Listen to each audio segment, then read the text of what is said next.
राजपासी जिंदाबाद जिंदाबाद जिंदाबाद। लाखन राजपासी जिंदाबाद।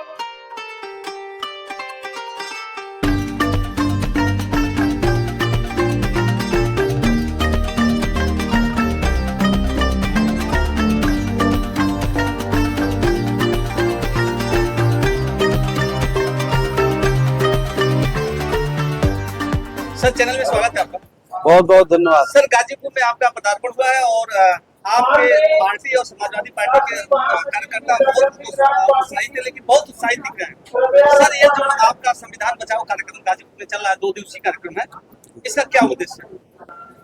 हम लोग 7 जनवरी से श्रीमती सुकन्या कुशवाहा जी के नेतृत्व में भाईचारा बनाओ यात्रा लेकर के बुंदेलखंड से निकले हैं।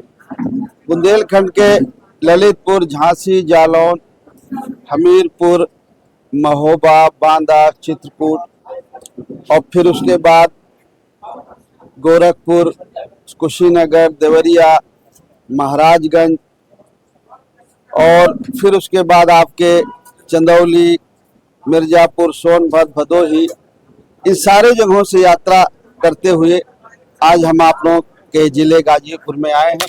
इस यात्रा का मकसद है कि जितने हम लोग गरीब कमजोर लोग हैं, जो जातियों में बटे हुए लोग हैं, जिनको आज़ादी के बाद जो हमें संविधान अधिकार देता है, जो बाबा साहब अम्बेडकर ने लिखा है, वो हक अधिकार नहीं मिले, तो उनसे अपील करते हैं कि अगर आपस में आप सब लोग मिल जाएं और अपना वोट एक जगह इस्तेमाल करके जन अधिकार पार्टी, समाजवादी पार्टी के पक्ष में डालें तो हमारी सरकार बनेगी, तो हमारी समस्याओं का समाधान होगा।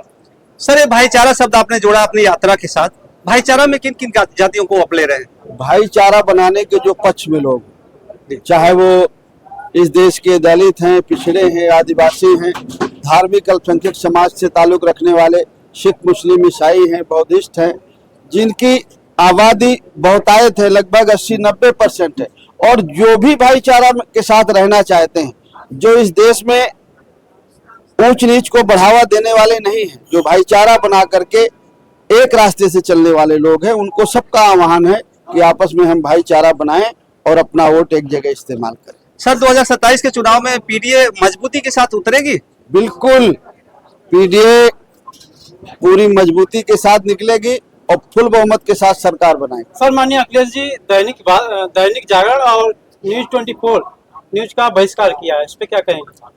अब उन्होंने बहिष्कार किया है, खबरें अगर गलत कोई निकालता है, सही खबर नहीं निकालता है, तो उसका बहिष्कार उन्होंने किया है, तो उनके साथ हैं, हम उनके फैसले के साथ हैं। सर, बिहार की जो स्थिति इन दिनों दिख रही है, नीतीश जी की क्या स्थिति रहेगी आने वाले दिनों में? देखिए, बिहार की स्थिति के बारे में हम ज्यादा चर्चा नहीं करते, लेकिन जो गया में जो घटना है, जो गया में धरना प्रदर्शन चल रहा है, बोध गया में भगवान बुद्ध के मानने वाले अनुयायियों की बड़ी तादाद में वहां आना जाना है और भगवान बुद्ध को वहीं पर ज्ञान की प्राप्ति हुई। जो मेन टेम्पल है उसका सरकार ने ट्रस्ट बनाया है और उस ट्रस्ट में या उस समिति में 4 बौद्धिस्ट, 4 हिंदू और कलेक्टर उसका अध्यक्ष होगा जो हिंदू होगा। आप ये बताइए, भगवान बुद्ध के मानने वाले बौद्धिस्ट लोगों का वो ट्रस्ट है, वो समिति है, वो संस्था है, अगर उसमें वही लोग नहीं रहेंगे, ज्यादा बहुमत में वो लोग हैं जो भगवान बुद्ध को नहीं मानने वाले हैं, तो फिर उनकी बात कौन सुने?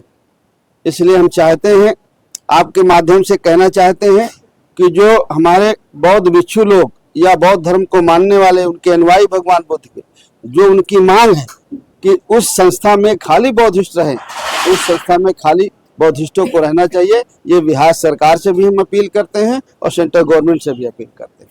सर, आने वाले चुनाव में सुकन्या कुशवाहा जी जैसे यहाँ पे संसदीय का चुनाव लड़ चुकी हैं, क्या उनका दोबारा पदार्पण होगा? वो ऐसी बात करते हैं आप, वो राष्ट्रीय अध्यक्ष हैं, वो यात्रा लेकर के 7 जनवरी से निकली हैं, तो जैसे सब जनपदों में गई है वैसे यहाँ भी आई हैं।